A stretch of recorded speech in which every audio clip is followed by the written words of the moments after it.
Olá pessoal, vamos dar continuidade sobre bioquímica. A gente parou lá no finalzinho de lipídios, mas vamos revisar lipídios bem rapidinho. Os lipídios são classificados em glicerídeos, que é óleo e gordura, o primeiro. O segundo, fosfolipídio, que é uma molécula anfifílica. O que significa isso? Porque essa cabecinha aqui ela é polar e essa cauda é apolar, certo? Essa é a estrutura. Cerídeos representa a cera de ouvido, é uma cera que nas folhas, nos frutos, que serve para deixar impermeável. Carotenoides que dá origem, o beta-caroteno pode ser chamado, que dá origem tanto à vitamina A como à melanina, que dá cor à nossa pele, certo? Vamos para o próximo, esteroides. Ele exerce funções diversificadas, como formação da bile, síntese de vitamina D, formação dos hormônios sexuais, corticoides, que é um anti-inflamatório, certo? E das membranas plasmáticas. Alguns exemplos são colesterol, progesterona e estrogênio ou estrógeno, certo? Que é o hormônio sexual feminino, das características sexuais femininas. Agora tem uma coisa que antes de eu passar para vocês, eu queria lembrar. Existe o colesterol dois tipos, o HDL, que é o bom colesterol, certo? Que significa lipoproteína de alta densidade.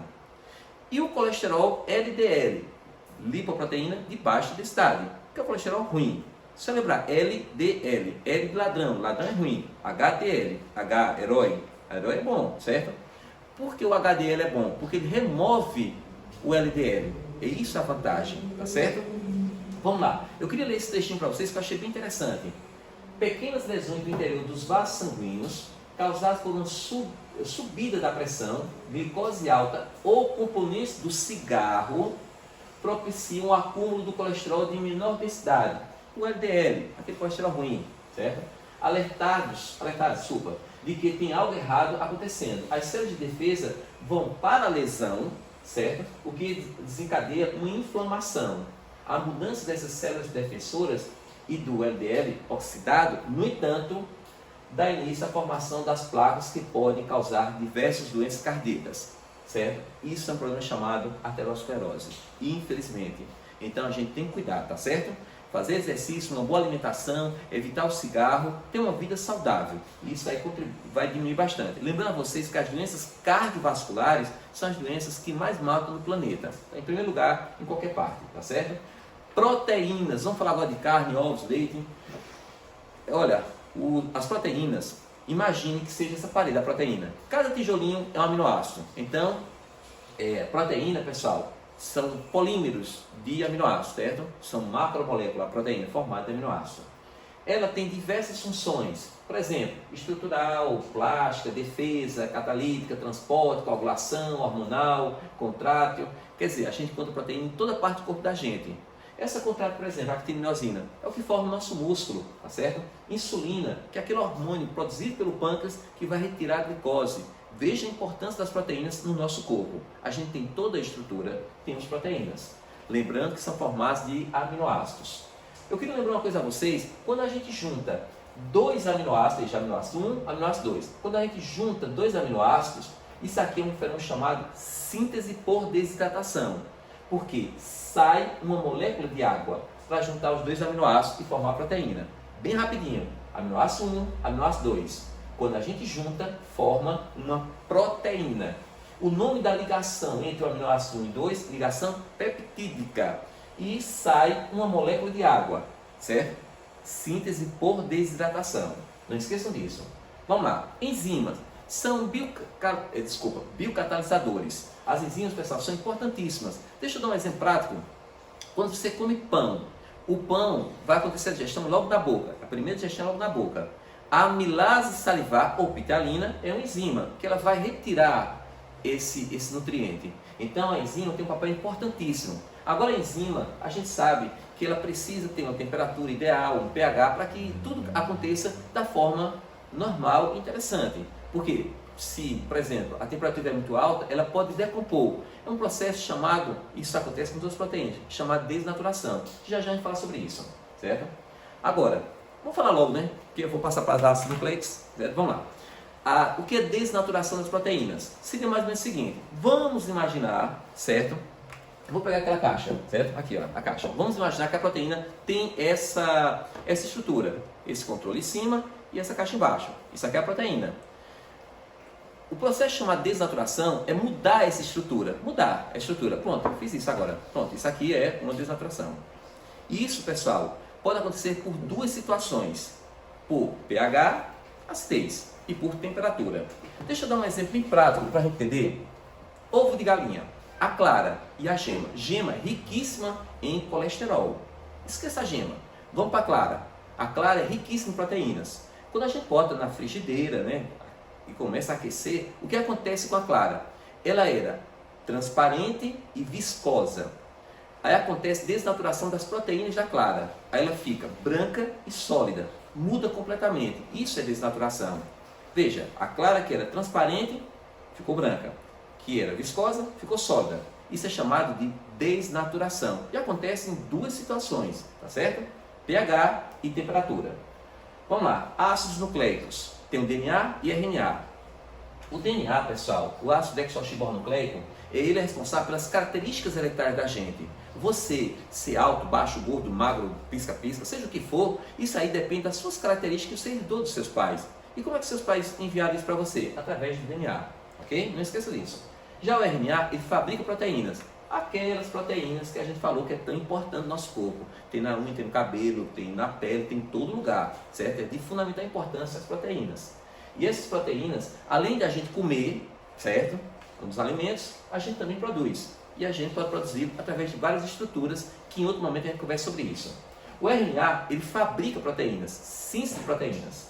Vamos fazer aqui uma rápida comparação entre um e outro. DNA, o açúcar desoxirribose, RNA, ribose. O DNA tem 4 bases hidrogenadas, adenina, timina, guanina e citosina. O RNA tem adenina, a mesma que o DNA. Guanina, tem no DNA. E citosina, tem no DNA. Mas tem outra diferente, uracila. Olha, esse vírus, coronavírus, ele é retrovírus. Isso significa que ele tem RNA, ele tem uracila. Aí o que é que os cientistas estão fazendo? Estão pegando a sequência dele, A, U, G, C, e vão descobrir qual a parte para fazer a vacina. Veja, justamente nessa sequência, que eles têm que descobrir qual a melhor parte para fazer a vacina. Já fizeram a codificação e estão procurando qual o melhor pedaço, trecho de cortar e fazer a vacina. O DNA, pessoal, fita dupla, é uma escadinha toda tortinha aqui, olha, certo? Já o RNA é uma escada aleijada, toda cortada pela metade, isso é só a metade dali, tá certo? Então, DNA e RNA são os ácidos nucleicos, são moléculas, né? Esses ácidos nucleicos, pessoal, lembrando a vocês que o DNA, cada um tem uma sequência diferente. Eu tenho uma sequência diferente. Agora, a minha sequência, eu herdei do meu pai e da minha mãe, tá certo? Isso vai para você também. O RNA, pessoal, como eu disse, ele está lá em várias funções das células, mas fabricando proteínas. Vitaminas. Vamos lá. Vamos falar das principais vitaminas, certo? Para a gente fechar. Vitamina A, ela é chamada de retinol, porque é a vitamina que está relacionada à visão, certo? Visão, retinol, vem da palavra retina. Ela, se você não ingerir a vitamina A, você pode ter problemas. Xeroftalmia, que é o ressecamento da córnea, e ter cegueira noturna. Então, falou em problemas de visão, está relacionado à vitamina A, retinol. Aquela que vem do beta-caroteno. Agora, pelo amor de Deus, uma pessoa que tem problema de visão, já sei, falta de vitamina. Não, tem que ver o porquê aconteceu aquilo. Vitamina B1 é outra que eu queria destacar com vocês, só algumas, né? A vitamina B1, pessoal, é chamada de tiamina. Tem uma doença, se você não ingerir, vai ter uma doença chamada beriberi. Beriberi é uma palavra de origem do cantonês que significa eu não posso, eu não posso. O que significa isso? Porque quem não ingerir essa vitamina vai degenerar tanto os músculos como os nervos. Você fica muito doido, não consegue ficar em pé. Ele degenera músculos e nervos. Outra que eu quero chamar a atenção é a vitamina B3, que também é chamada de PP. O nome dela é niacina. Essa vitamina, se você não ingerir, você vai ter uma doença chamada pellagra, que é a doença conhecida como os 3Ds. Você fica com dermatite, coceira, inflamação na pele. Você fica com demência e com diarreia.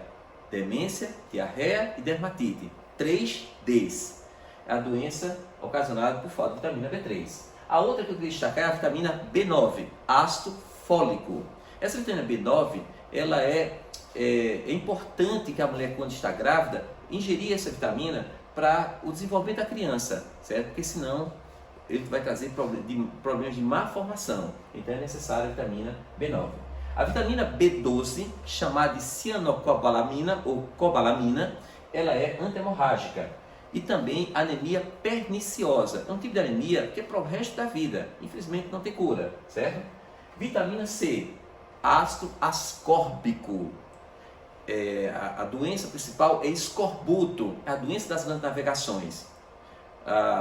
Em 1400, 1500, lá vai ter de Aranha, com as grandes navegações, os marinheiros começaram a ter esse problema que era chamado de escorbuto. E o que é escorbuto? Sangramento da gengiva, hemorragias, o dente ficava mole, caía, e era um problema assim recorrente naquela época.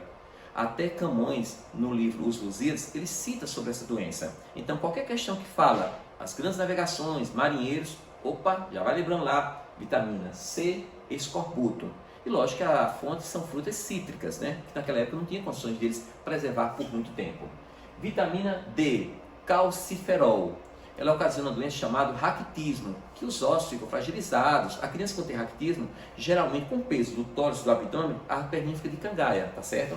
Com esse problema, né? Olhando para cá, vamos lá. Vitamina E, tocoferol, esterilidade, certo? O cara fica estéril por falta de vitamina E. O cara tem relações, tudo direitinho, mas infelizmente, né, estéril. Vamos lá. Essas são as principais vitaminas. Mas eu queria destacar uma coisa a vocês.